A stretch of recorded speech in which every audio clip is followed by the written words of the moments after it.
stand here as a youngster. I stand on a pedestal, just the stage in front of me, but I stand on the shoulders of many people who've gone before me over hundreds of years. I learned what I do from Dave McKeown, primarily Dave is here in the audience, but it actually all goes back past the Careers, past James Brody, past Alan Savory, it goes back to biblical times. So if I was to attempt to thank and appreciate everyone who's gone before me, it would be a long list. So I'm instead going to do what Nelson Mandela used to do, and he says, instead of thanking all the dignitaries in the room, he said, all protocol observed. So without further ado, all protocol observed. I come from a position of humility, although it might seem like I have answers. This is my perspective on this journey, which is the perspective I've gained from many others that have come before me. So thank you for listening. I hope that I can leave a couple of lines to you. I decided to speak about the problem. A lot of people who visit say that they have a problem. Andrew Arlington calls it the mountain in the middle. Our logo, Speelmanstorp, some people think it's an eyebrow, it's actually the mountain, the shape of the mountain. I'm thinking of having my eyebrows tattooed, 2 eyebrows.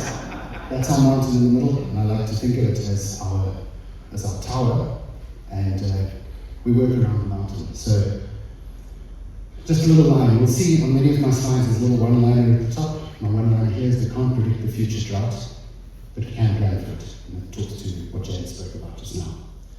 We're going to talk to the mountain in the middle. You can either make excuses or you can make plans. This is a line I learned from Charles Robinson up in Collett, where there's not much growing. With regards to your mountain, you have a choice. You can look at your mountain in the middle of your farm, or you can work around it. I've chosen to work around it. Learn on the easy places. We started on the flat sections. There's a mountain, but we work on the easy places. Develop your highest value land first. That's going to give you your best return on investment. Then, you'll see, if you look at the top of the slide, there's an area with low density camps. My camps are laid out exactly like James's, so I'm not going to spend the same talk. But you'll see that top section of that mountain has got a much lower density of camps. That's a mountain. I'm going to show you a picture of the mountain, and those of you who are coming tomorrow to see the mountain. It's just one of many mountains on the farm, but it happens to be on the camp that we're going to be in tomorrow. And we show that we can use the mountain. So I'm saying use your mountain. Everyone has a mountain on their farm. It's not necessarily, as my son says, it's not necessarily a literal mountain. It could be a figurative mountain on your farm. It's that thing inside your brain that tells you you can't do it. You're not good enough. You can't make it work on your farm. Use your mountain. Make a compromise plan. Even if you can't do the perfect James Brody camp layout plan, make a compromise plan, because the moment you're making camps smaller and you're bunching animals up, you're going to get a better impact than you had before. And in your compromise plan, you often find better plans once you start, once you choose your direction. You'll see the watering points in that camp, the 3 little blue dots. Well, by distributing water, you obviously get a much better harvest efficiency, which means you're utilizing more of your plants and turning them into dung, which is important. Consider your animal type. Little things I discovered along the way. I found that a cow that's just calved is lighter because it can climb mountains, and in doing so it teaches its calf to climb mountains. We also run a single strand electric fence on very tough mountains, allow the cattle to strip graze and allow the goats to move underneath them. It's going to be a better impact than what you would have got by just putting all the animals in the big camp. So, for example, a 200-hectare camp, you might have 1,500 Angora goats, and you might run 100 cattle and strip grazing systems that your grass gets utilised. And something I still hope is going to happen is that my goats will learn to sleep with my cattle, and we'll stop being predated on. We'll see if nature takes care of that in time. So if you look at that mountain over there, you can see that's approximately how fences run up the mountain, and you can see the red lines are the breaks, as James described earlier, on the mountain. Value your mountain. Mountains are amazing. You can build stockpile on mountains. So when your flats have run out, like they did this year in December when it was dry, that's when you could go to your mountains. Your cows are calved, they're light, and it's worth using those mountains. There's a stockpile of food in those mountains. And your Esther clip rankies like I've got are incredibly resilient because there's a lot of shelter amongst the plants for special vegetation to grow, and they recover really fast because any rainfall that falls there is amplified as it falls amongst the rocks. Pick your perfect problem. If you refuse to change at all, you will become obsolete. So it's necessary to change. Doesn't mean you have to change very fast, and I think that's a mistake. I think one has to choose a direction and go in that direction, but if you refuse to change at all, you become obsolete. A lot of people say that climate's unsuitable. It won't work in that climate. And I think what you're going to see over the next 3 days, different climates, different farms. And I hope that you're going to see that your climate is your climate, and it is also suitable. Grass variations. Grass is an investment in hope for the future. There's one thing I love to do, is to inspire hope in farmers. A lot of farmers struggle, especially in drought. They have no plan and they're desperate. And you see pictures on Facebook and Instagram of people moving the animals into the last camp saying, we're hoping for rain, and that's in September or October. And we all know that the rain doesn't often come there then. So if one has a plan and you have grass, it's an investment in hope for the future. Hope is really important to me. Value your local context, amplify your rainfall. There are different types of felt. You're going to see sweet felt, you're going to see sour felt, they can be treated differently. Your context, your rainfall is yours. Value your context, your climate. Consider seasonal species. Certain species grow in summer, certain species grow in winter, certain species are nutritionally more available in winter, like Heteropogum contortus holds on to bushmeal grass, Cypergrassus species. They hold on to their nutrients really well, so in winter they're much more palatable. Whereas obviously your steer crust, your animals need to be used in summer because they have no nutritional value. So consider in your context what needs to be used at different times of the year. Perennials have a head start in spring. This year when we had very little spring rainfall, the perennials that stood there grew about an inch with every few millimeters of rain and they stayed alive. That means when it really started raining, they were ready to go. And that head start that they have is hugely different from an animal that has to grow from seed. If you look at the diagram of the grasses, this is just a camp where I did a survey of different grasses. You can see that the grass on the left is Migrates lemaniana. It's not the best grass, but it's a biennial. Look at the root mass and look at the top mass. You can see 27 grams above the ground, and if you compare that to far right, which is a spider species, you can see that it's got 8 grams above ground. Hugely different. Look at the root volume. What do your plants on your farm look like? Have you dug them up? Have you washed out the roots? Value the plants that you have on your farm. This is part of a monitoring exercise where we're using the most frequent grasses in each camp to monitor and see over time what our total volume of plant material is in progress. I saw a comment that is going around about this talk by a group of academics. I hope some of you guys are here. And one of the things that is poorly understood about regenerative grazing is that there is absolutely an opportunity for a green graze. So I want to differentiate very briefly here. Stand still on this slide. Joburg for Shiva. I want to differentiate very briefly on this slide between a brown grazing, a stockpile grazing, and a green grazing. I think it's very important that people, if you don't understand this, you need to understand it. You cannot be spending the entire year eating stockpile with your animals, because if you do, your animals are always eating the lowest quality grass on the farm. So it is not the truth that regenerative grazing eats stockpile grass all the way through the year.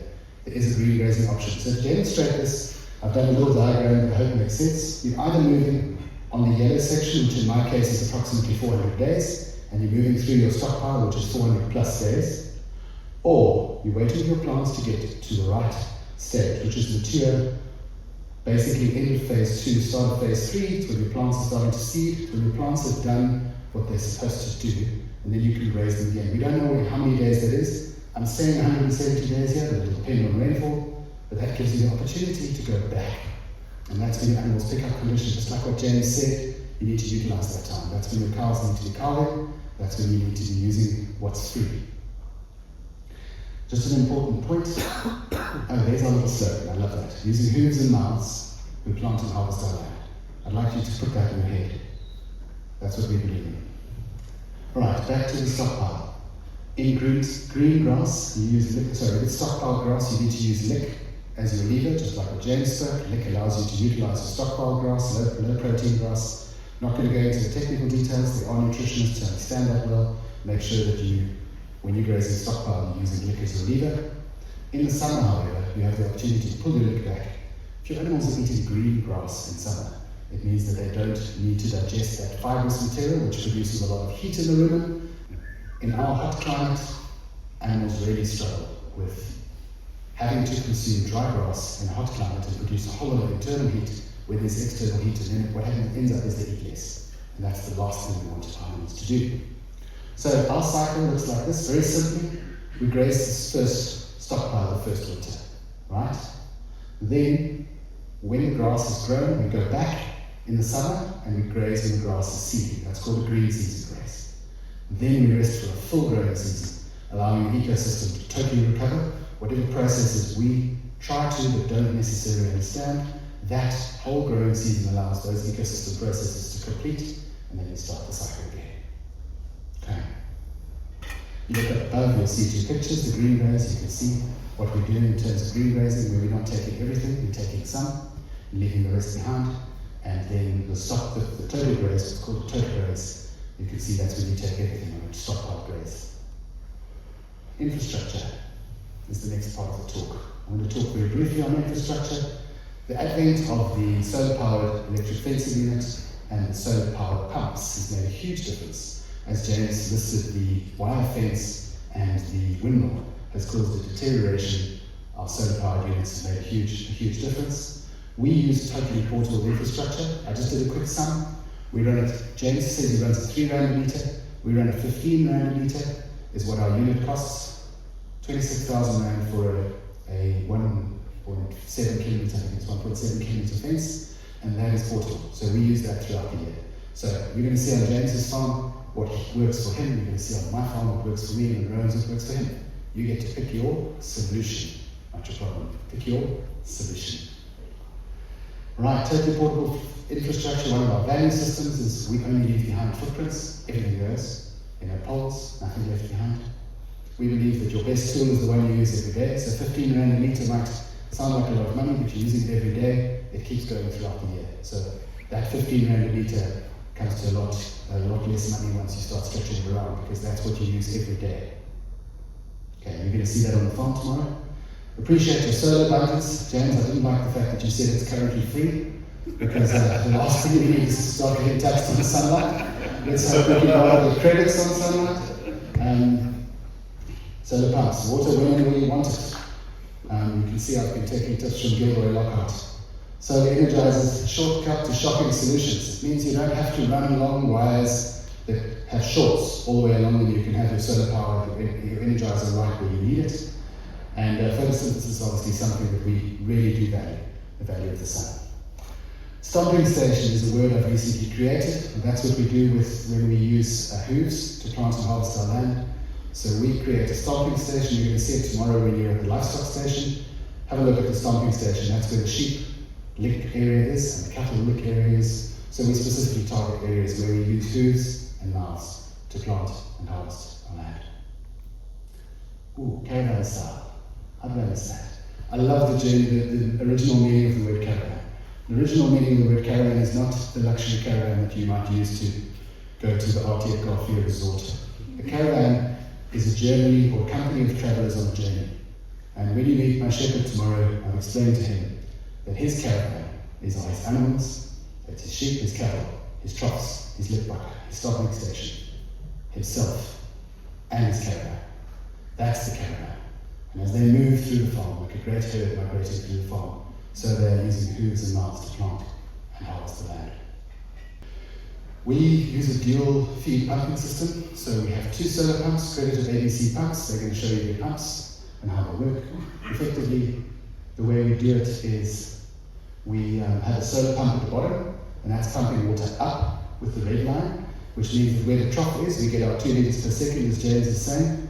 So you've got pressure water, 11 o'clock in the day when animals are drinking, there's lots of pressure, sun shines well, so that's the red line. But there's actually only one pipeline. The same pipeline goes up to the top, so it's effectively a ring feed.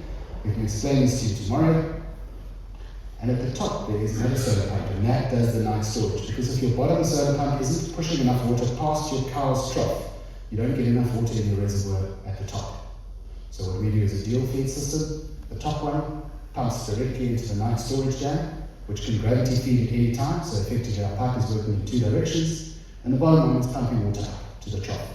Now that trough is currently there, but obviously that trough keeps moving with the animals. So it moves along. So at any one point, it can be anywhere on that line from the bottom to the top. And it's getting pressure water from both sides. I hope that makes sense because I really think it's a useful system. Right, people. We believe that people are valuable. I believe in the role of a shepherd, and tomorrow you will meet my shepherd. There's a biblical principle. My sheep listen to my voice, and I know them, and they follow me. In our team, we have the visionary. The visionary is me. I dream, I think, I plan. Discipline is important. Legendary standards. A friend of mine in Zimbabwe taught me about legendary standards, and it's something I believe in. If you have legendary standards, your standards don't require you to tell people every day what to do. People in your team will say, Paul wouldn't like that. And so the standards are made. Legendary standards leading from the top. It means you don't have to talk all the time. Your standards speak for themselves. You have a doer, which is your middle management. Your doer is someone who must be able to take instructions, must be able to build and put the infrastructure in place. It's a big job. It needs to be done well and neatly. Middle management is a translator. That means they need to translate from top management to bottom management and from bottom management back up. Paul, we're putting too much pressure on the shepherd. We need to slack off the pressure. It's Christmas time, make bigger pallets. Let's just get through. Scorekeeper, very important to keep evaluating. Evaluate your livestock, evaluate your dung score, evaluate your felt, keep score. And a coach, because your middle management isn't coaching, so your middle management is teaching everyone and the team underneath them what needs to happen. Not to say you have to have all three people in your business. This is how our business works. Value your context. You might find that you're one or two or all three of these. If you aren't, you need to look at which one you aren't, so that you can find the right person to come into your business. And I really want to encourage you. In all the farmers' days I've had, I find the most receptive people are farmers' wives and farmers' daughters. People with a mobile mind, people with the ability to adapt, not necessarily just to do what their father used to do. People who are prepared to see the change. Value your daughter, value your wife, value a female manager who may be able to come into your business. Someone with a dynamic mind. I've got a manager who's clearly brilliant. I coached him from Cash Crusaders and never met anybody that's absolutely dedicated to regenerative agriculture. Then your shepherd. I value your shepherd. I think that it's a great model to have a person with the animals all the time. So I have a shepherd that's permanently with my animals and he constantly observes what's going on. If there are 100 people here today, I've got 2 shepherds. That's 200 jobs. It can change a lot of things in agriculture. And it means that the animals get to know their shepherd's voice. And he calls them and they come. And there's consistency. And if anything happens, he's there. Yes, James, the electric fences do work, but yes, they sometimes do break out, and it's great if someone's close by when they do, so they catches them quickly. Right. So to conclude, I'm still within my 20 minutes. I've got a couple of lines, which I'd like to remind you of. You can't see it very clearly, but at the top is a line that I like to use. If we create beautiful landscapes that are aromatically and aesthetically pleasing, we will never lack for land. Survival of the most adaptable, not the fittest. Building a legacy for the future quickly becomes an addiction. That's legacy. The whole of regenerative agriculture is built on legacy. I spoke of the legacy of the past. James spoke of the legacy of the land, and that land has a memory, and I'm privileged to have both my sons here today. Doesn't go there. Nurture the brightest minds as they will illuminate the future. Talk about my Cash Crusaders mind. Nurture the brightest minds, they will illuminate the future. And as I said earlier, grass is an investment in hope for the future child. Thank you.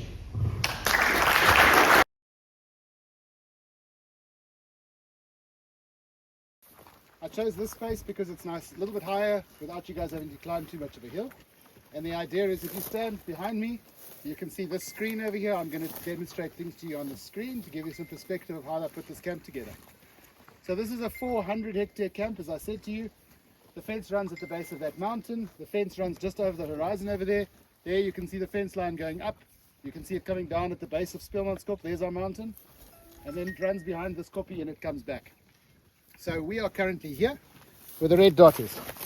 That's where we are now. So I looked at this camp, and this camp had some infrastructure. It had a windmill over there and a pipeline to a 5,000 litre tank. That green. See that green? The other green it had is it had a windmill over here, an old cement reservoir which my dad had abandoned, and a 5,000 litre tank, and a 5,000 litre tank and a cement reservoir. So 20 mil pipe, 25 mil pipe, 25 mil pipe, 25 mil pipe. 2 windmills. That's it. Right, so we decided, what can we do? So I sat and I dreamed and I thought, and this borehole is stronger than this borehole, so I put a solar pump in here, and I took 40 mil HDPE class 6, and I laid it where the blue line is. So it goes here, and it's a gradual uphill from here to there to there. Only to there, because I already had a pipe there and I didn't want to double spend money. And it wasn't limiting because it's right at the top where not so much water has to pass anyway. So my 40 mil only runs to there, and then I took it down to here as well. I stopped there because that's the end of class 6. So there's 60 meters of head from there to there, to there, so that I don't exceed my class 6 pipe. Okay. So we looked at the camp and I said, okay, we want to be less than 700 meters from our water. So I said, where can I take my pipeline that's less than 700 meters from the water? And that's how I decided on this. That's a kilometer there, so it's a bit far. That goes right up to that top corner. But I decided to compromise. It just means I don't get as much impact here at the top corner. But these are our columns. So these yellow fences are all temporary fences. The only real fence is around the outside of this camp. All of the rest of that is temporary fencing that is only put up for the day that the animals are in the camp. So right now the animals are here, they're over there, and that's the only fence that exists. As soon as the animals are out here, this fence gets broken and they go there. So they started here and they're working their way through the camp. When they get here, they'll turn the corner, they'll come back through here, then they'll turn the corner, they'll come back through here, and then they finish at the bottom. And then they exit the camp, then we go into the next camp. When do you plan for that to be? About 90 days I'll be in here. 90 days to work through that whole area. Depends on animal condition, depends on felt. It's 3.5 to 4 hectares a day. It's 400 hectares. That's about 100 hectares, 100 camps. 100 days. But it depends. Some areas have got a lot more food than other areas. Mm-hmm. So we'll just keep going, and we've got more camps ahead of us that have been resting for a year as well. So we'll go into them next. So you eat an elephant one bit at a time. So we just started and we're working our way through. The plan is to have food until March next year. We don't want to run out of food until March next year because we don't know when it's going to rain. It could only rain in January. My dad says it always rains by the 28th of January. That's my birthday. So I always expect a birthday present. So, yeah, it's not a rectangular camp. It's by no means a nice rectangle like what Rowan has, but I made it work. And that's what I want to show you here with this. It's a funny shape. I had a road there. I put my pipeline along the road. I put my pipeline on the top side of the road so I can still open my drains on the bottom side of the road. The pipe I bought in 200 meter sections. You order it from OVK in 200 meter sections, which means you put in a luss, a coupling every 200 meters. Instead of putting a luss, I put a T-piece in. And that T-piece forms our hydrant. You're going to see that at the infrastructure station. That's where the tire is. So you've got a tire every 200 meters. So that means you've got a potential watering point every 200 meters. And these columns are about 200 meters apart. So that means there's a watering point in every camp. So when they graze, they start grazing in this camp, for example. That's the first break, second break, third break, fourth break. And that's how we run through this camp. Yeah, any questions so far on this? I'll talk to the water just now. You want to take your lick buck up to the top so that you get impact at the top. And actually in this camp, because I've got that watering point at the top, I've made this little L shape so I can get extra impact at the back by having a second trough at the top. Just because I've got the tank there, I may as well. There's not that 5,000 litre tank is not enough water for this group, but it's some water. I want to attract them there because you want impact at the back end.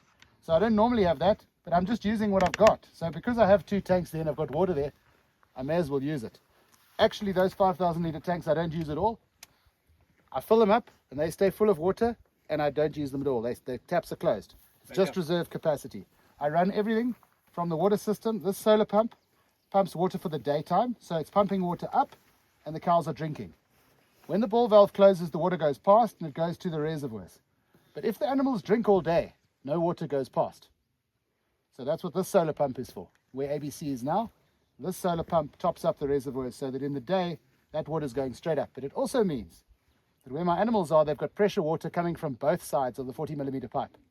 So the pressure water is coming from the top and the bottom. So that pipe is effectively a ring feed because you've got water coming from both directions. So it's only a 40 millimeter, but with the pressure coming from both sides, it functions as a larger pipe. This camp had one impact grazing. Then we've rested for just over a year. It's about 380 days where they are now. Some camps will be over 400 days, depends where we start and where we finish in a camp. But effectively a full growing season. We'll graze this camp now, and then we will come back for a green graze next. Remember I described the green graze yesterday. That's our next graze in this camp. So once it's rained, whenever it rains, might be in January, might be in February. This year it was 30 days after our first proper rain that the grass started seeding. And that's where we came back for our green graze. Then we carry about half the stocking days on a green graze. For the first half of March, we carried about 33, 35 stocking days per hectare. The second half of March, the grass had gone into seed. We were back up to 77 stocking days per hectare. So we'll come in here probably in March again for a green graze, and then it'll go back for a full year resting cycle. And in that way, we're staggering our grazing season, so we're not grazing at the same time every year. But we will come back here for a green graze because that's when your animals can benefit. We're not scared of the second bite when they go back to the feed trough. So because we're out within 72 hours, and normally we're out within 48 hours, there's no second bite, and it's not growing season at the moment. But no, we're out quickly enough. Remember, they're going back to the trough. But if this is 10 o'clock, then that's 4 o'clock, 10 o'clock, 4 o'clock, and then they're done. Then it's 48 hours and they're out. So there's no worry about the second bite. The dairy farmers on ryegrass work on 72 hours. This is not a dairy farm, and this is not ryegrass. So I think we're safe. And it's not growing now. Not growing much, but remember, there may be winter greens that want to come back and want to grow, and we don't want to neglect them. We want to give them a chance. So jou mense wat hier werk, waar bly hulle en hoe kom hulle hier? Daar's 'n karavaan net hier om die draai. Hulle bly in die karavaan. Die karavaan skuif 1 keer 'n week. So hulle bly in die karavaan. We've got lots of enterprises on the farm. My attention can't be here, and if something goes wrong here with this number of animals, I'm in trouble. So I have my peace of mind says I want a shepherd here, and this is his only job. And he can phone me if there's a problem. He's got a phone, he's got a radio on his caravan, he's got a solar panel, he charges it. He's got a fridge with gas, and he's got a stove with gas, and he runs his own life here, and he follows the animals. So he just carries on. The bakkie comes when it comes. Whenever the bakkie comes, it brings lick for 1 or 2 days, and then he moves that out. And then the bakkie is to come. If you want to move the lick buck, or if you want to move the trough, then the bakkie comes to that. The bakkie brings the wheels slip into the lick buck and the trough, and you move it to the bakkie, and then the bakkie goes away again. Hierdie paadjies wat so lig is, hulle breek nie as jy hulle inslaan nie. Not really, Dave. Have you lost any? 1 or 2? Yeah. They're 23 Rand each. They're not expensive, and you tell the guys not to hammer them, but if you look at the poles, they've been hammered, and they're fine. He got a 10mm rod that he uses just to stick on. If it's hard ground like this, he just uses that. And then he's got a couple of Eysterpale. So if he needs to knock in a particular hard place, he uses a Eyster drop. I think he's got 5 or 6 of them. 4 185s. So that's 4 reels plus the 700s. I've put together a cost on that. For this whole unit, including the Energizer, the Eysterpale, everything is 26,000 Rand. So if you want, you can speak to Robbie at With Your Car. He can sell you the complete unit that we use here for 26,000 Rand, and you walk away with a whole unit that you can run a herd this size for 26,000 Rand. Remember we said yesterday that a tool that you use every day is always worth its time. So yes, it runs at 15 Rand a meter, but you're using it all the time. So it covers the whole farm, because this group, which is 550 large stock units, that fencing material stays with this group for the whole year. It doesn't go away. Just about the lick, how much do you use and So what do you use? We use a program called AgriWeb, and AgriWeb has got our paddock locations on, so it's GPS accurate. So we can see exactly where our fences are if we need to bring them back to the same place next year. And on AgriWeb, we log all our feeding. So any lick that is given is logged on AgriWeb to this group, cows and sheep separate, and it gives you an immediate cost. So if you got your cost of your lick and you say it's 5,000 Rand a ton, let's say it's 5,000 Rand a ton, it'll work it out how many grams, and it gives you a cost per animal per day on a daily basis. Or you can draw a feed report from AgriWeb, and you can see exactly what you've given over whatever period you ask it for. And what do you use in the different seasons? You say you didn't use any in summer. We've got 3 cattle licks. So we've got a mineral lick, and then 2 production licks, one which is hotter than the other, and the same with sheep. We've got 3 different licks. So we go between 3 licks for the sheep and 3 licks for the cattle, and the mineral lick is common. So it's only 2 licks for the sheep and 2 for the cattle, and then the mineral is the third option. So once these calves get a bit bigger, then they get a mineral lick as well, and the mineral lick is common, so that just goes in an unprotected area. So the sheep have got their stomping station with their lick inside, where there's that single strand electric fence that the sheep go under, and the cattle can't access the sheep lick, and the cattle have got the taller lick buck that you're going to see at the infrastructure station, and the cattle can access the different lick, and the mineral lick is then just a buck that gets moved around. And obviously we target our problem areas. So Leolo's here and he knows the veld, so he will pull the lick buck to a problem area every day so that you get more hoof impact there. He can move it twice or 3 times a day if he wants. Once he's seen there's enough hoof impact, he can move. I can move it by hand. You don't need Yeah, to no, we use those 200-litre drums I learned from Dave. You just tie them together and you just pull it. Cattle one gets pulled by vehicle. You can move it by hand. I've moved it by hand before on a weekend. It was unpleasant, but I did it. So I've got a condition scoring cheat sheet, which grades the condition score in 0.25 increments.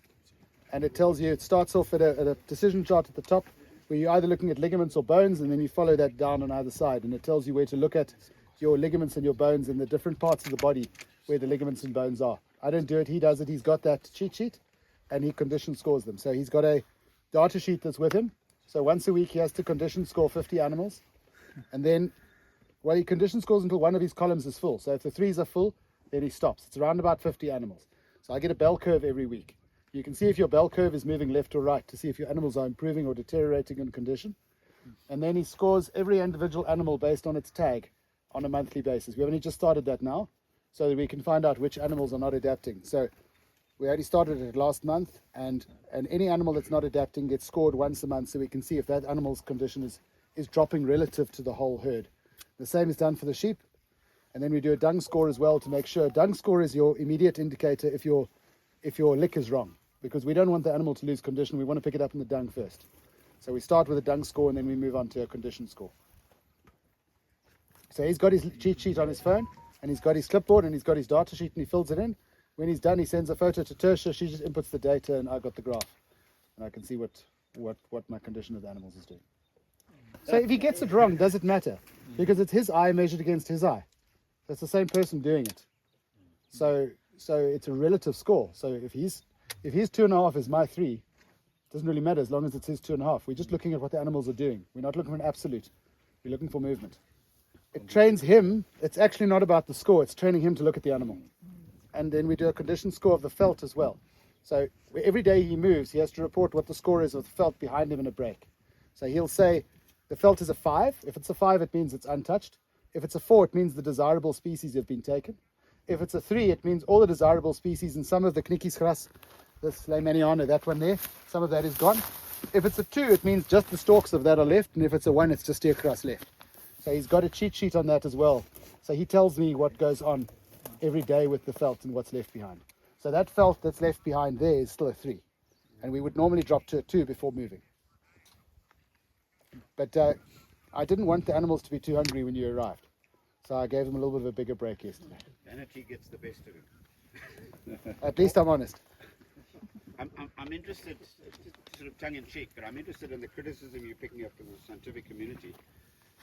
And yet you've got all this data. There's no criticism picking up once they get the data. It's just a misunderstanding. They just don't know. I mean, it's an absolute eye-opening moment. They love it. So Justin's getting all my data. So all of the data from every camp. As I finish a whole camp, I export it onto CSV and I send it to him. So he's got what date, how many animals, how many sheep, how many cows, how many LSU per hectare.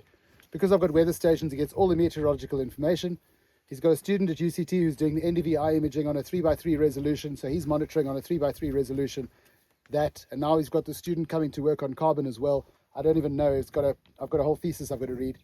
But he's coming here in 2 weeks' time to come and do a carbon study on what the plants are doing. And he's bringing those big flux meters to measure photosynthesis on plants and carbon, whatever, on plants. That's with Guy Midgley. So they're loving it. They're loving the fact that I've got data. So that's really important to them because so many farmers don't have the data. So we can say exactly how much lick, what we're doing. And I supply that to Justin on an Excel spreadsheet after I exit every camp. So, Uncle Paul, how long have you been keeping this much data for? Since June 2023. Okay. I started this journey on June 23. It was with Dave in December 22, and it took me 6 months to get my pipelines in on my first camp, but that wasn't here. We only came in here for the first time a year ago.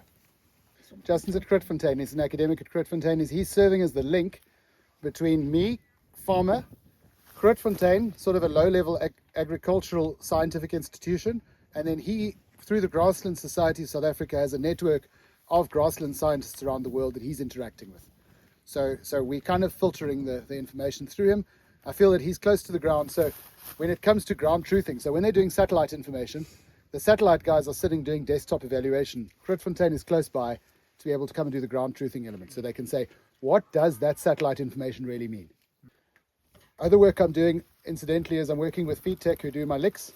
And we've done full quantitative and qualitative analysis of the felt. So we've literally gone and taken quadrants, we've cut all the felt off, we've taken it away, we've sent it for analysis. We've taken dung from the animals on the same day, sent it for analysis. That's where those roots and plant tops and bottoms come from, all of that work. We don't know what's going to come of it, but we're accumulating data to see what we can find. We don't have a specific hypothesis yet. We're just accumulating whatever data we can. Wouldn't it be wonderful if we could see from satellite data how big our breaks should be every day and what our protein content of our grass is? Is NDVI the right measure? Justin says, I think there are 300 different filters that come from the satellite data. There's another red light one that he thinks is going to give a better indication because NDVI measures photosynthesizing grass, and this grass is not photosynthesizing, so it throws the score out. So we want to get closer to the real deal, and that's where I feel that the scientific community needs to come closer to the farmer. We can't do all that research. They need to do it. So at the moment, it's costing me a lot of time and some money, but I'd like them, as interest is generated, to take over a larger portion of that.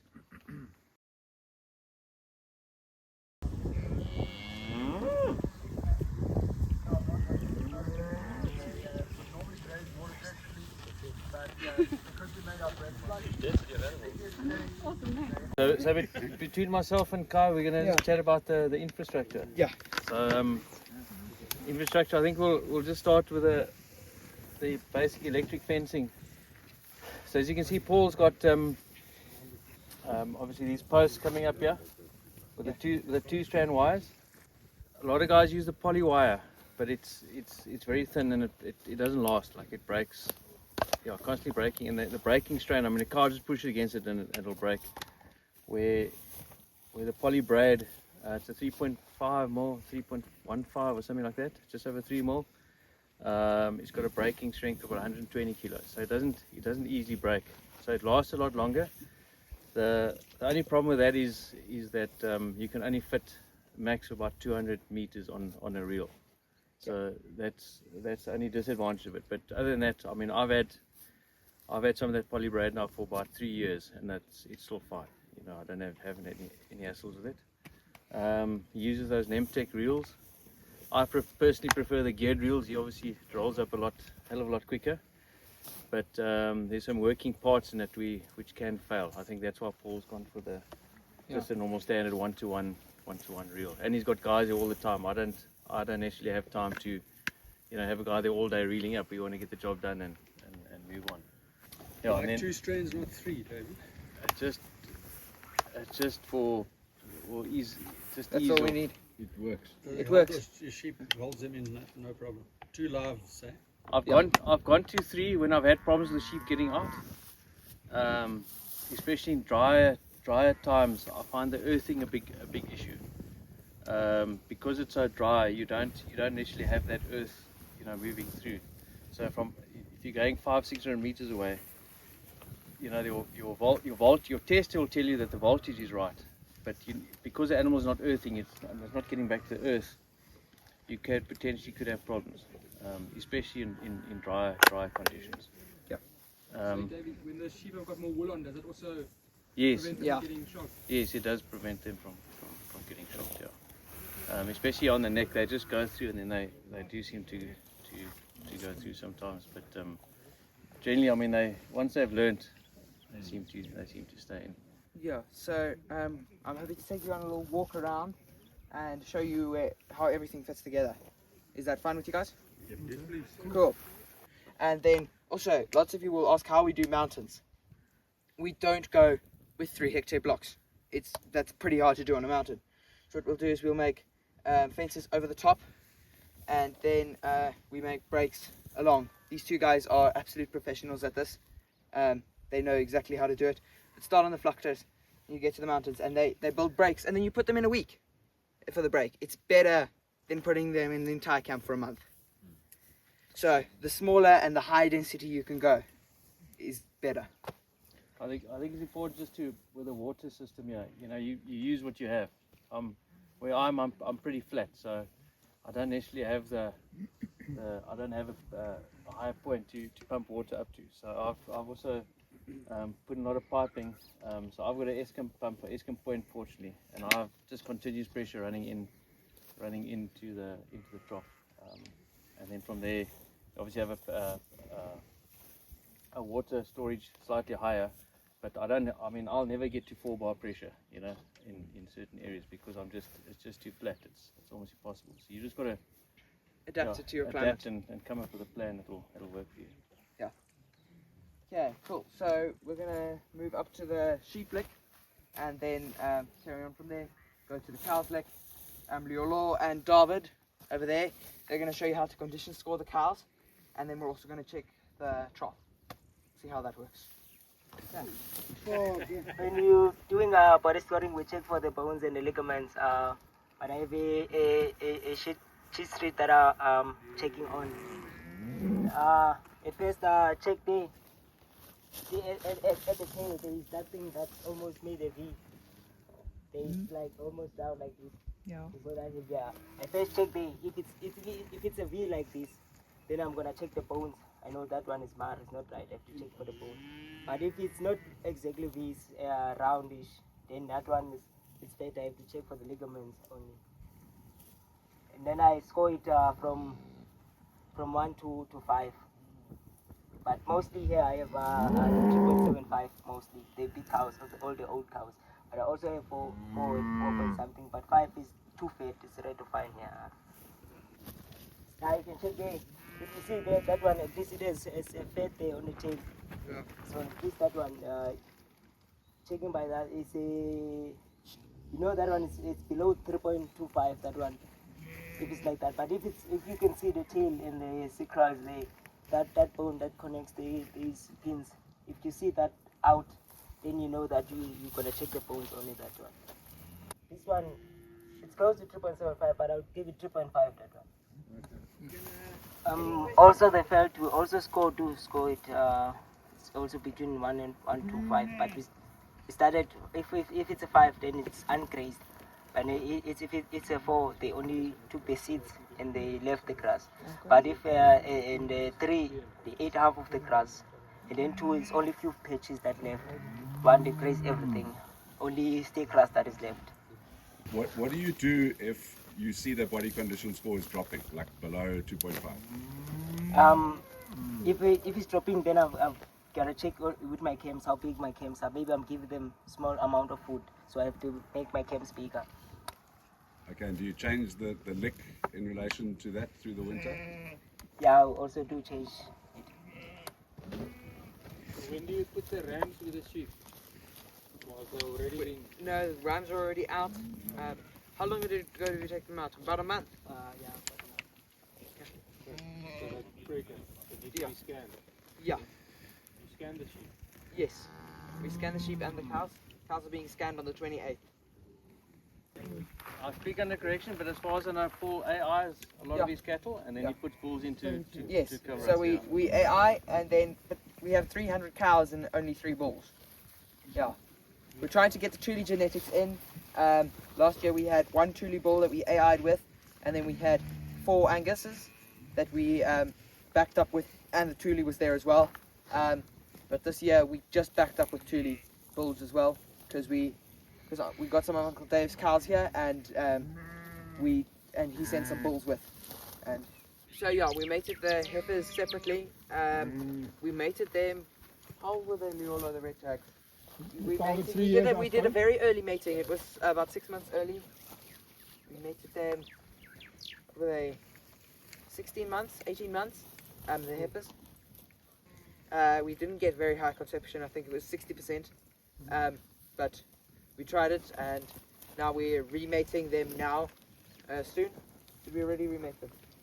Yeah. So you remade now 2 years. Yeah. That actually made it through. So our genetics, we didn't think were adapted, but they're actually better than we thought they were.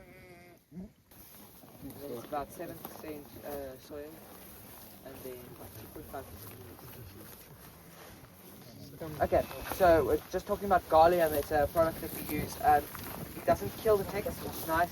It's pretty much concentrated garlic, and it's something in the blood, and it makes it not look like blood. Mosquitoes, flies, ticks, and lice.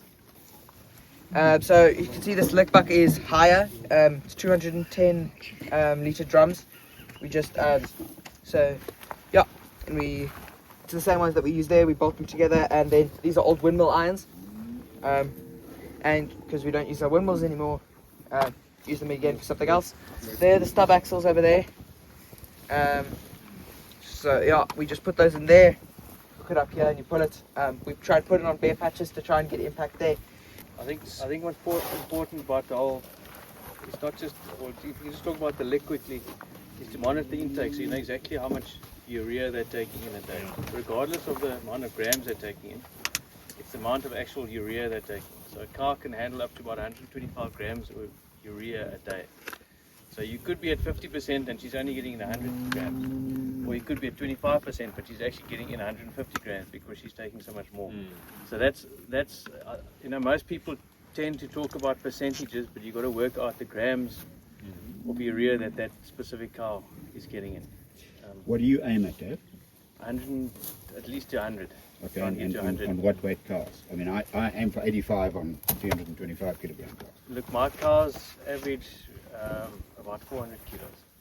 Probably the intake will stay the same as they move. It will gradually change through the season, but it's different from having a lot of animals in one camp for 3 months. The intake will be little in the beginning, and at the end, when there's no more food, they joke on it. But just to add on, and you know, you move, if you're in a 400 hectare camp and you get to that 5 hectares, and the quality of that, and you'll suddenly see your lick intake go right up. So from day to day, you've got to use it as a gauge of your quality of your felt. Yeah, so you've got to, which I do, and I'm sure Paul does. I mean, we measure out exactly. You know, I work on about 300 grams per cow per day, so you measure that out, and you get there late afternoon, and to make sure have they taken it all, have they taken too little, and then make adjustments. The main aim with this is to get protein into the animal's rumen for to break down the grass. That's the main aim of the lick. The minerals is just an added, you know, obviously you're putting in a few minerals just to help the cows. All right, controlling the intake here, is it with salt or just the amount that you put out? Salt. Salt. Yeah. Salt also. Salt. Now you've got to control the salt, otherwise they'll come and gorge themselves on. You know, you get one. All of these things you've got to watch, and you've got to play what's in front of you. Your grass, your body condition score, your lick consumption. You know, you can't sit on the stoop smoking your pipe. So also important thing is to put salt out about 2 weeks before you start feeding the lick, just so they're not salt hungry, so they don't come in, because you're actually using the salt as a buffer. And then just the other thing is to obviously monitor the intake, and then watch the cows, check the cow's dung. That's the first indication that the rumen's functioning properly or not.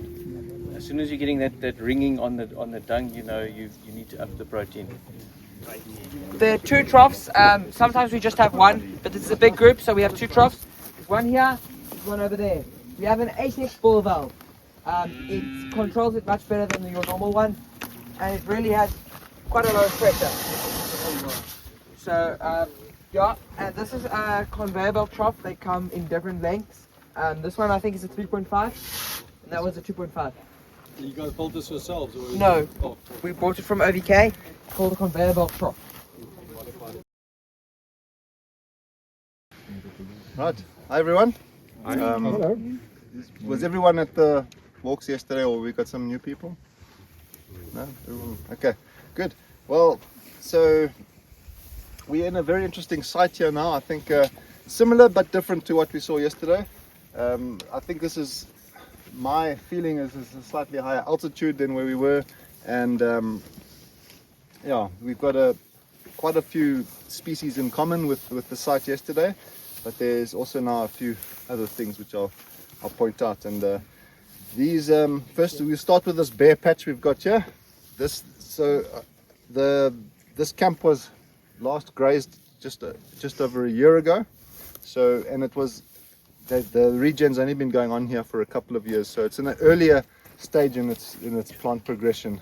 So we're going to see slightly less of the highly palatable climax grass species, but what's very encouraging to see here is these soil patches, to me, almost appear to be getting covered even quicker.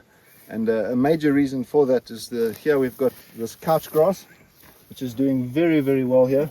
It's growing, it's called quirk also, and it wasn't as common at yesterday's site as it is here.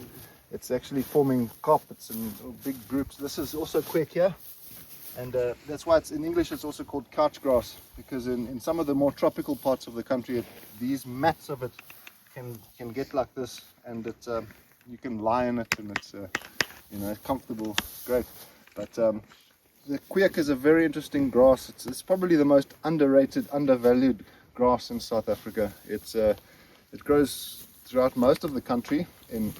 It can grow in wetlands, and it can grow in almost desert environments, and it thrives. And it's got a very unusual combination in that it is a pioneer grass, so it's colonizing these bare patches, but at the same time it has a high grazing value, which is a very unusual combination.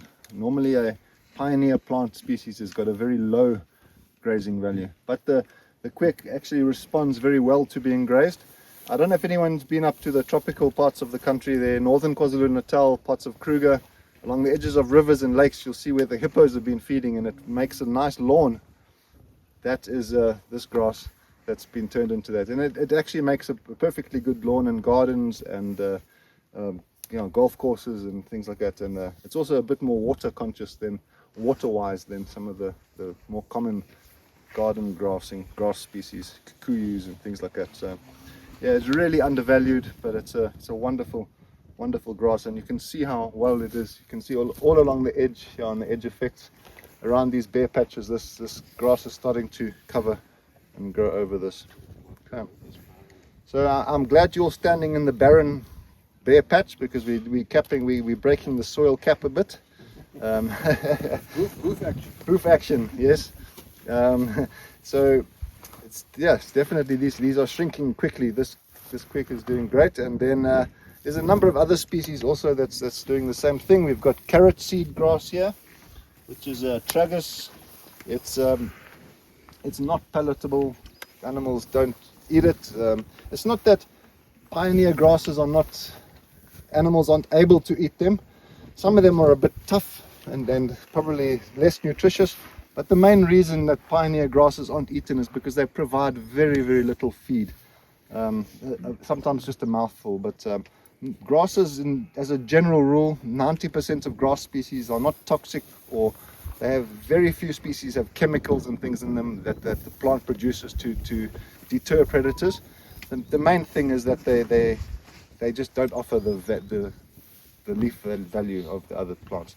But what this carrot seed grass does is it produces a huge amount of seeds, which makes it very valuable as a pioneer plant in the veld, because the abundant seeds are then spread easily, and they'll start popping up all over the place. So here's an oxalis, a sirang species.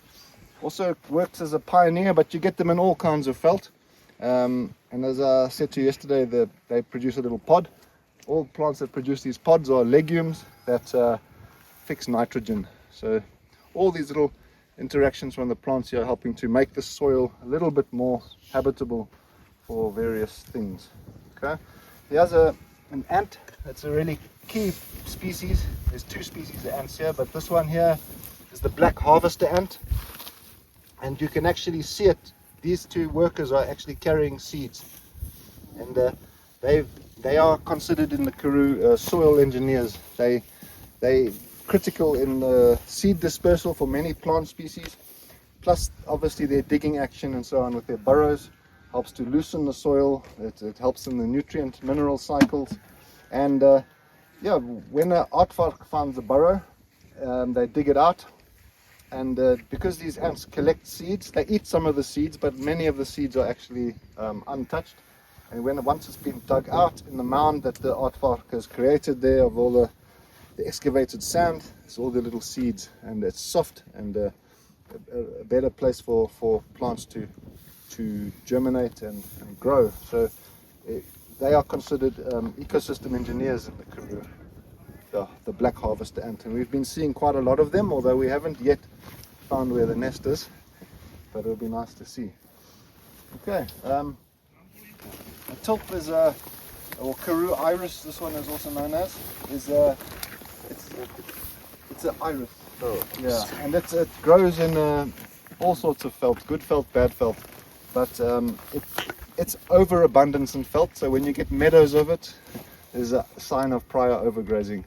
Okay, because it is toxic, it is mostly avoided by animals, and it survives underground as a bulb. One of the most terrible things that people try to do to eradicate this is to burn it. It doesn't work because it survives underground as a bulb, so you're just killing everything else. But these things are not that terrible, you know, in terms of your biodiversity. They're very popular with bees, wasps, and various other pollinators that you want coming into your area. The more pollinators you have, the better plant health you're going to get. Everything, you know, needs that. And sometimes the cattle do eat this. They can eat it at certain times of the year, but it is generally toxic. And with most plants, if they become toxic at certain times of the year, it's because they're trying to protect something, an asset that they need, and it's more than likely flowers or fruit. So this time of the season, it's probably the most high levels of toxins in them to protect the flower. But when it's not flowering and it's winter, then they probably send a lot more of those nutrients, the toxins and things back to the bulb. And then James has said he's seen the cattle eating it, and but yeah. But you see it everywhere here. Yes, everywhere. it's widespread, and so it can also get choked out of the veld. I think when you get to a climax community, when the grasses become very, very tall and dense and it's tightly packed, it can choke these things out, especially when they're younger. The young leaves that are sprouting out, because it's a bulb, it's not permanently up here. At that young stage, it's going to struggle and it can start to get choked out of the veld. But yeah, as soon as it's opened up again, they'll come back. So. And sorry, on harder soil like this, you say it's got a bulb. Doesn't that help to kind of open up the soil a bit? Yeah, and it will also attract porcupines. They eat the bulbs. Yeah. So and their digging action is critical actually for the veld, much like all other burrowing animals that help to they cycle nutrients through their digging. The holes, obviously, water absorption and so on. So yeah, everything has a little role and a little interaction that you know shapes how the ecosystem works. So yeah, and as I always say, that nature needs to be biodiversity. You want it in that balance, you know. So as soon as you start fiddling and you keep removing this and something else, then you're tipping the balance. And mustn't shoot the porcupine. they're here for a reason. You know, just in the maize field at the well, yeah. What I've seen on our farm is we got those doringvijgies, which is actually a very succulent plant, yes. But because of the thorns, it's not the sheep and the cattle can't eat it. Yeah. But what I've seen is the porcupine target them and they dig them out again, yes. To make room for other bushes and grasses to come in. Yeah, that's correct. And I have seen in the Karoo certain times, especially when it's bright green, I've seen the sheep eating it. Yeah. But as soon as those leaves start to get a bit of a red color, yeah. They leave it alone completely. Okay. But that doringvijgie is wonderful for attracting insects, pollinating insects, and the more insects you can get into the veld, the better. Especially at all the different levels, predators, decomposers, herbivores. You want as much variety of those as possible. And also that thornvijgie, doringvijgie is, because it forms a very dense canopy and it's very thorny, many of the special Karoo succulent species, Hawathias, Stapelias, all those type of things, they almost exclusively grow underneath those plants and for protection. They actually enjoy the shade and it shelters them, and then also at the base of that, it's soft, it's shaded, and so you find all the lizards and rodents and things also shelter underneath that. So everything has a role, a function in the veld that you don't always, it's not always obvious. You can see like under this one, this is a type of Lycium, the honey thorn or tree doring. There's no leaves on it at the moment, but just look at the base, look inside there. Look at all the loose soil, and that's perfect habitat for lizards. And there's a burrow right here of something's been digging in there. So it's a little micro habitat within your big habitat that provides accommodation and yeah, it's and then this plant also, the honey thorns, they produce little depending on the species, purplish to sometimes whitish flowers. Also great for bees and all sorts of things that come in. And when I go out at night on the farm and I'm looking for insects for my biodiversity, these plants are absolutely crawling with all sorts of things. This is what I found that heel walker on. It's a endemic insect family to South Africa, and I found one of the first ones in my region of the Karoo. In fact, it is the first known record. So it was also hunting. It's a little predatory insect, and it was walking around on this at night. So yeah. What about succulents? So yes, the succulents in the Karoo, especially the more arid parts, they almost always grow underneath thorny bushes like this that provide shade, because many of those little succulents actually burn. They don't grow out in this open, harsh sun like a cactus. You know, a succulent isn't just a cactus. That's only one type of succulent. And many of them burn in the sun, and they need quite an element of shade. And they'll always in the really arid Karoo grow underneath these bushes. Do we have any here? I don't see anything underneath this one. You'll often find them where it's much more stony. This kind of soil this clay type soils holds more moisture, and succulents don't like moisture, so they like sandy or more stony, gravelly soil. So further up on the slopes and things there, you'll probably start to find an increase in succulent species. The first time this year I've seen a huge amount of little red berries on this. Yes, they do produce berries, and different seasons I've seen also by us. Some years there's lots of berries, other years there's just a few. But yeah, those little fruits are, in a few of these species, are edible to us, very attractive to birds, and also those little ants we saw, I've seen the big workers carrying those berries away. They drag them, and it's like several times bigger than the ants, but they drag that thing long distances into their burrows. Absolutely everything, socks and so on. It's not a loved grass by most people, but it actually has a moderate grazing value.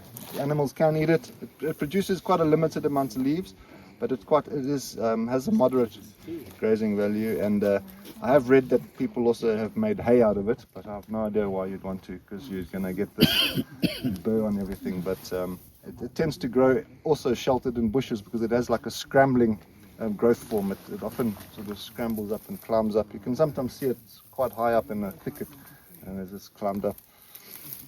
That's its leaf. Yeah, that's its leaf. Which is, when it does make a leaf, it's quite a nice broad leaf, which usually indicates that it's quite palatable, but it just produces so few of them that it's of very little value. But yeah, the broadleaf compared to the leaf on some of the pioneer grasses, which is like a tiny little thing, often rolled up and wiry and hard. So yeah, and grasses have got this amazing, grasses are pollinated by wind. There's no butterflies and things like that pollinate grass. And then the seeds have got the most amazing ways of being dispersed. Obviously this bristle grass attaches to just about anything, and that's how it's dispersed. And once the animal tries to clean it off and pick it off, it's dropped and the seed is traveled. But other grasses are transported by wind, and others, especially the aquatic ones, will float on the water. There's others are designed to get transported by insects and ants and things like that. So there's amazing adaptations to transport their seeds. Burrowing into the grounds as well. Yes, we saw some spear grass just now, but this Aristida grass also does a similar thing. The spear grass is great because I can actually demonstrate it for you. But you see these the awns on the grass seed itself. When it's wet in the early morning in the dew and after rain, when an animal walks past, and the same with your socks, and when you're sweating and all that, it works even faster because of the moisture. But as soon as I'm not sure if it will work on this species, but on spear grass it does. once you wet it, it starts twisting on itself, and that's how it burrows. It drills into your socks and things. Yeah, that's the action that causes it to get into your sock, and then eventually you feel it against your skin, because it's been slowly twisting. Each of these 3 horns, they twist like that, and then it pushes it in, and the tip is obviously quite sharp. And hopefully we find some spear grass, but that's actually got a harpoon, a barb, like on a fish hook, which allows it to stick in, and then the action of the twisting happens. And then on the ground itself, when the ground is moist and damp, or maybe when there's dew or rain, then it starts to twist, and it actually turns, and then it can plant itself. Yes. Yeah. Incredible. Very nice. This one. But it's similar. Yes, very similar. This is an indigenous species, and it is also a pioneer. But I believe it's grazed in the Karoo. The sheep do eat it, but produces very little fodder, relatively. So yeah, it's got a little beetle.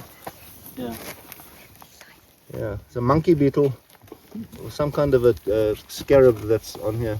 Will be pollinating that flower. That's the burrow of a spider. You can see the edge of the burrow is white. That's silk, and so this is probably maybe a small baboon spider or a wolf spider that's dug his burrow, and then the whole burrow is lined with silk. Yeah, so you can identify various different types of insects and things, burrows, by insects, arachnids, and so on, by the shape and what's the goings on around it. But spider burrows frequently have got silk or traces of silk around the opening. And then here you compare it to this one. Have a look at that burrow. It's more of an oblong, a keyhole shape. Anyone know what that is? It's a scorpion burrow. Is it? Cool. Yeah. So it's also burrowed straight into the hard surface. Again, it's bringing up every day the scorpion. Well, this one doesn't look like it's been maintained as often, but they clean out their burrow. They're quite neat animals, and they're clean. They'll come out and sweep all the sediment and things out, and you'll see all the remains quite often around of what they've been eating around the edge of the burrow. But you can recognize a scorpion burrow quite easily because of the keyhole shape, not a round shape like a spider burrow or ant or something. Spiders produce almost perfectly circular burrows like that, which is I'm trying to make out. It's so tiny. It's very tiny. Yeah. If they're seeds, or if they almost look like little dried grubs of something, but they're seeds. They're seeds. Yeah, definitely. Now I broke one open. You can see the little black seeds. There's seeds. So these are. It's not a harvester ant. That's a harvester ant there, but this. You can see even tinier little ants in there, so it's a different species of ant. But they're also doing the same role, just on a smaller scale, because they're so tiny themselves. Also collecting seeds, and ants are not just predatory, and they're not only attracted to sugar, they are quite omnivorous a lot of the time, and some species are mostly feeding on grains and things, and others are. It's a whole mix. Ants do all the functions. Some. No signs of dung beetles here. They've gone. It's too old. Too old, but you might see underneath. Yeah. You can see centipedes in here. So inside these dung pile, it's it's an oasis for animals and little organisms to come and live in such a dry area. There's moisture and food, and you'll find a wide range of animals. I mean, the dung beetles are obviously the first ones that come in, and it brings in obviously flies. Although the dung beetles can help to control flies in a sense, because they have mites attached on their bodies, which jump off when the dung beetle gets in here, and they start feeding in the dung, and those mites actually eat the grubs, eggs of the flies, and helps to control fly populations. These are almost like little airports for these mites, because they climb off and on dung beetles as they land and go, and that's how the mites spread around. But the mites also clean the dung beetles' joints and things like that. So they need it. Symbiotic. Yeah.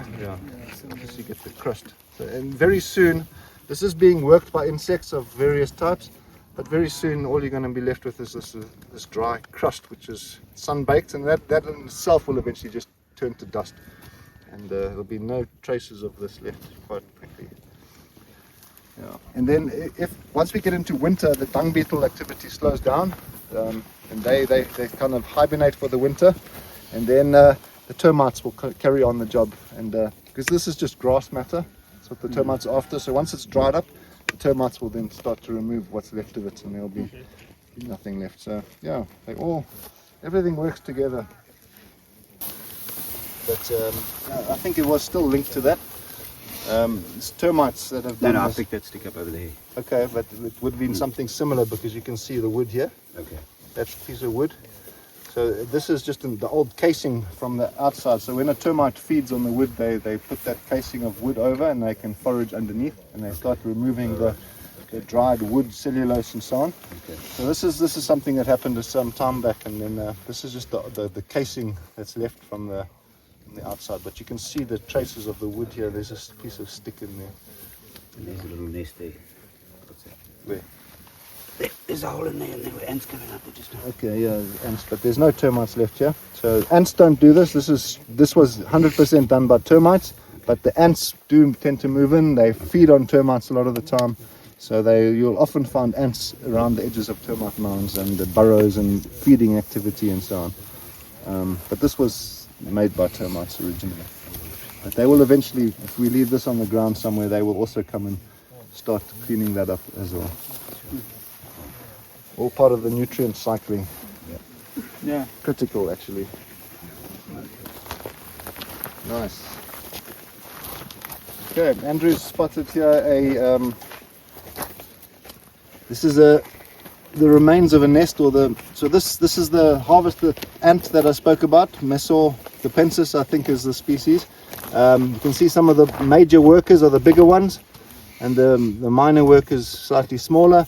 They performed slightly different roles, but the larger little berries, like we saw on that honeythorn tree earlier, or the berries were mentioned, the major workers are the ones that will haul those ones, and then the smaller workers do other more menial jobs. But yeah, you can see here something has come and dug this out. Probably not an aardvark, this digging is a little bit too small, but it could be a mongoose or meerkat, that type of animal. And you can see all the seeds now around here. Look at it, all different types. These little orange ones that you see here, it's just what's left of the outside, the flesh, but that is that honeythorn seed. The remains of the fruit. So the ants do eat the seeds, but there's enough of the seeds remain viable that when it's opened up and dug out, then the seeds are exposed and they've got nice soft soil. Look at this, feel how soft that is now compared to this. And then when it rains, then the seeds can germinate much more easily there. And and so yeah, wonderful to see it happening in action before our eyes. A classic Karoo bush. I get a couple species up where I live, so I've learned about these now, and I really enjoy them. It's a really interesting plant. It's you can feel it is quite spiny and hard, but by us the sheep eat it, and it can actually be quite nutritious, but it depends on certain things. And so this plant is what is known as a hemiparasite. So hemi means half.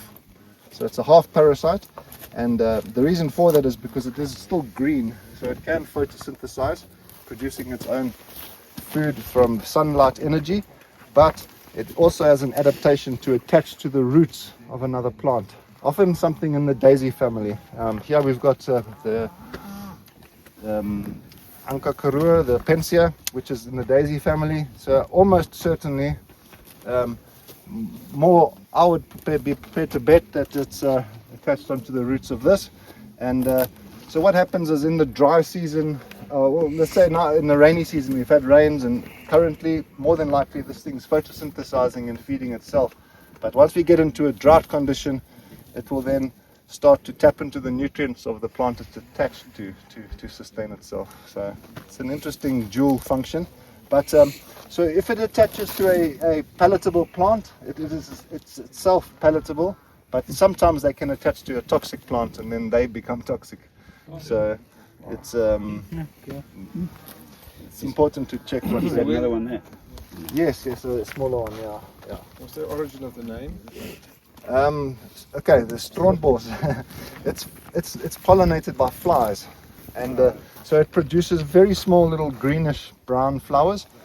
It's got no need to produce big colorful flowers like an iris because it's attracting flies. So all it needs to do is to make a smell, and the smell of this, you'll smell it in the late afternoon when there's no wind, when the flowers emerge. Smells like you've walked past where somebody's left something behind for you. It smells human, actually, and that's how it gets its pollinators in. Yeah.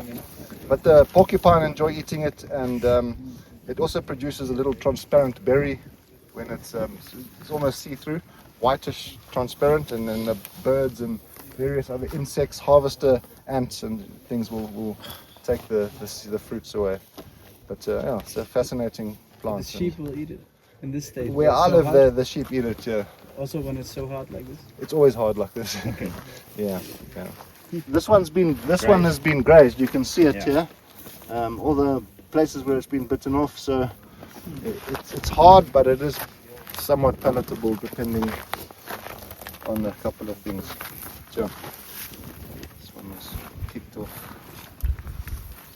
Yeah. So we also obviously seeing quite an element of Karoo plants here. We are on the edge of the sort of Karoo grassland biomes. It's that transitional area, but here's the water finder. Pers are usually a sign of a high water table, but also very palatable, very hardy, excellent grazing plant in the Karoo. Sheep love it, and it also produces these beautiful purple flowers, which are a magnet for all sorts of insects and pollinators as well. Sorry? The little one next door. There they are. Oh yeah, okay. Here's a flower here. But you can find them on the bigger plants. This makes a long spray of flowers, just a tall column type thing. Silago geniculata. Okay. And this katdoorn. Okay.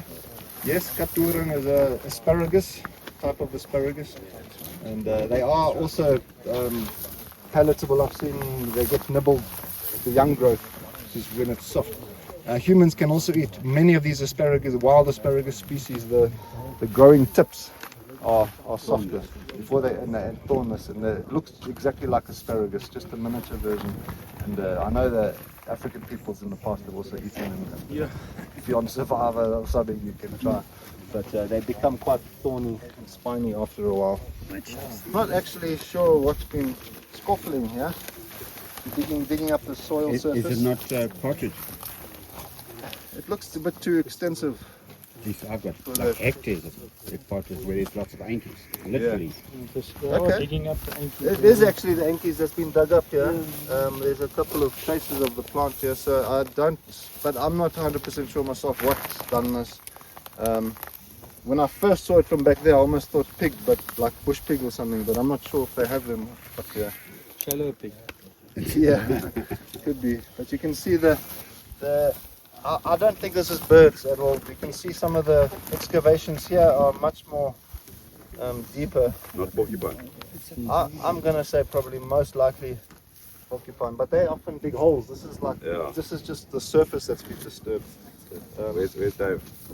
But regardless, this is wonderful action, soil action to break up the surface and the crust and soften the soil. This is going to be great in the next rain season. You'll see a lot of extra plant growth happening in this softer, softened, loosened soil for you. So yeah, here's an old bit of aardvark or something.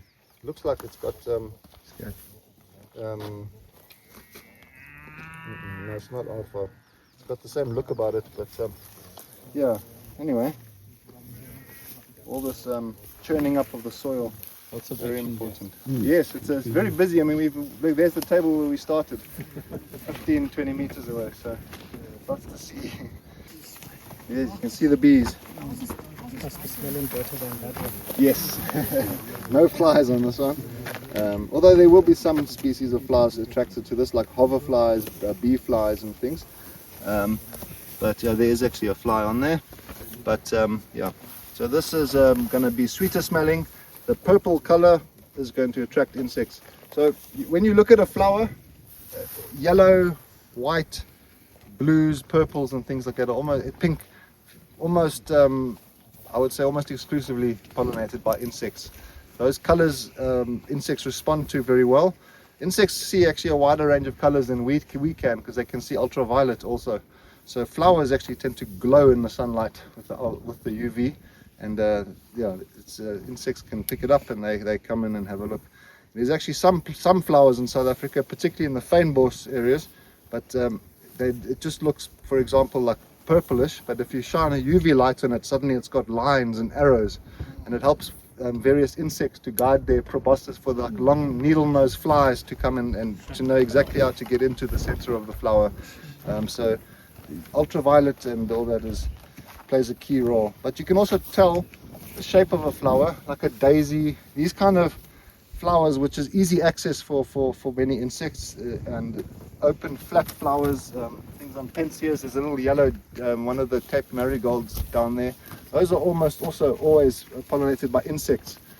Birds, on the other hand, things like sunbirds, they're attracted to flowers that are red, orange and so on, and they're often tubular, okay, which insects can struggle to get in there sometimes. So we'll get certain moths and things that can feed there, but those are actually looking to attract birds with the orange red color, and you'll see that the tubular shape. So yeah, and in this kind of biome, most of the flowers are pollinated generally by a wide range of insects, but you'll get in more specialized communities such as the fynbos, some of the rainforest areas, where you'll find there's plants that are specifically pollinated by only one particular species of plant, or not plant, insect or animal.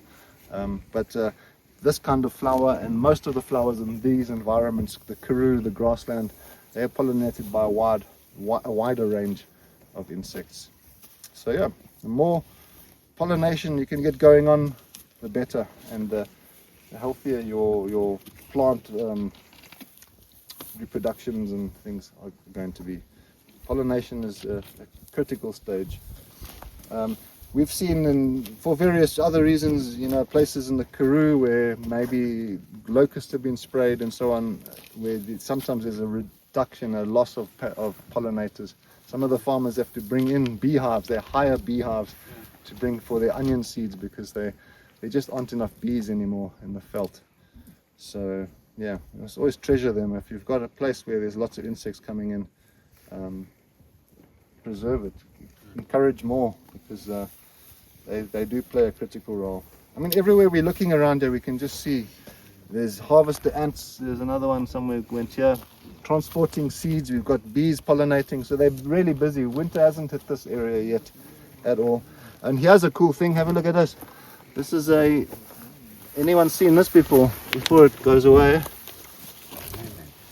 Anyone seen this? The antlion. No? It's called a velvet ant. But it's not an ant at all. This guy right here. Can you all see it? Very small. I'm not going to aggravate it because it can sting. It's actually a wasp. What? Called a velvet ant. It's the female wasp. She doesn't have wings, and the male has wings. They are actually extremely hard. You have to use a lot of pressure to crush one of these things. They've got like an armor on the outside, and yeah, that is a female that's walking around without wings. Males winged and will fly around. And I've been stung by one before. It packs a punch. It's a proper wasp. Yeah. Okay. And yeah, the females are like all wasps. The females will catch various insects and other animals to feed or to lay eggs on. So they're very important as sort of predators. The larvae are then parasitic and feed on the thing that they provide. I'm not sure exactly what that one would be providing to its young, but all wasp species do essentially that. They will catch either spiders, grasshoppers and things, and they stuff them into a little burrow in a nest, and they lay an egg on it. And then, when they catch it, they sting it, and it's paralyzed, so it's not dead, So it's not going to rot. And then, so once the egg hatches, it's actually got live prey to feed on. That's fresh. It's not rotten. But they take wolf spiders, right? Some species take wolf spiders, baboon spiders. Some of the big ones will take baboon spiders, tarantulas. You get a wasp called the tarantula hawk wasp, which we get some species of those here. And yeah, so some take locusts and others take bees and flies, and just every species has got its own type that they will take. And the adults at the same time are not only after things like that, they're pollinators. Almost all wasps feed on nectar as their main diet. It's only the larvae that are predatory, the grubs. Yeah. What is incubation of those eggs?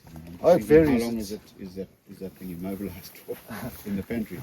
It will eventually die, but it usually won't get a chance to die because the grub will hatch relatively quickly and start feeding. Is it like a week or weeks? I honestly couldn't say, but because you've got certain tiny little wasps, I would imagine that happens quite quickly, and on a larger species it might take a little bit longer, but I wouldn't think it's more than a few days. But yeah, I can't really answer that 100%. Yeah. And again, look around you here with the couch grass, the quirk. It's forming these mats and it's taken over these bare areas. It's doing brilliantly here. So good to see. It's a lot of activity when you just stand still. That's it. You must just take time to pause and stop and look and see what's going on around you. It's my favorite thing to do in the veld, is just to see what's going on, and that's how you spot all these weird things that you don't notice before. And as your veld progresses and you start getting into improved stages, you'll start seeing more and more and more of these interactions between the insects and the plants and the soil and all the rest of it taking place. But I mean, this has already been so busy, and we've gone 30 meters from the start point. So it's been very, very productive. But yeah, so these are snouted harvester termites.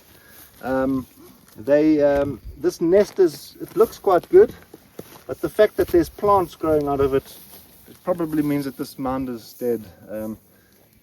Usually the living termites, when they through their actions and activities, they kind of stop plants growing in them. So it's more than likely not a functioning mound at the moment.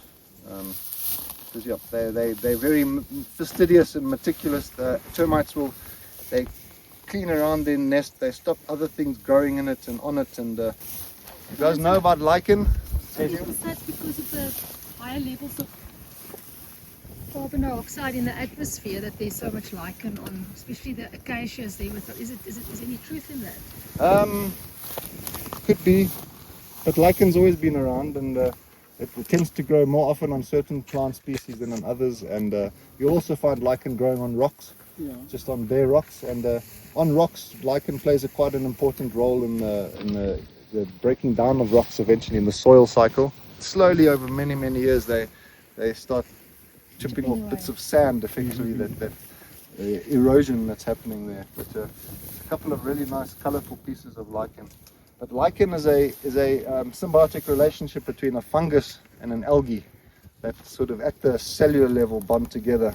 And the algae provides the food through photosynthesis, and the fungi then usually has the structural part of it, and then moisture. So it's quite an interesting, complicated relationship, but it's actually two organisms in one, an algae. This tree is called bluebush, blowboss. Another quite widespread Karoo arid country plant, but it also grows in the bushveld areas along rivers and so on. It's not really grazed or browsed very much except by kudus, but it produces a lot of berries, quite large fruity berries, or fruits rather, I meant to say. Are they blue? Are those berries blue? No. Is that what they're called, blowballs? Also, it's called blowballs because in some of the subspecies of the plant, the leaves are bluish green. This one is looking quite green, however, but yeah, and it's quite a good firewood when you find the old dead ones, and but it tends to provide shelter, softens the soil. You'll also find things growing around it. It's looks like there's an acacia growing inside it. Yeah, look here. Yes, there is. Okay. The rich growth around here is probably a result of the acacia rather than the blue bush. But the blue bush would provide shelter and things like that. But the acacia, being a legume, would be the one providing the nitrogen and so on into the soil here. Here's a nice grass, grazing grass, which we haven't seen yet today. Panicum maximum. It's a climax grass species. Very nutritious, one of the best. And you can see it's large leaves, large, flat, much softer leaves compared to some of these aristidas that you can see here, which produce very, very few leaves. And Panicum maximum. And it likes shade. You usually find it growing in the shade of trees and bushes and so on. So you can see it's quite supple and bendy, but it's very tough, and it grows in the most arid places. In South Africa you get this thing growing, and it produces it does produce little berries and things, and wide variety of things come to it, but it also attracts quite a lot of pollinators. It doesn't have very colorful flowers. It's just finishing flowering. It's starting to produce fruits, but it also produces little greenish, yellowish flowers, which are not very conspicuous. And excuse me, often flies that are attracted to pollinators. Good demonstration. I mean, that's commitment.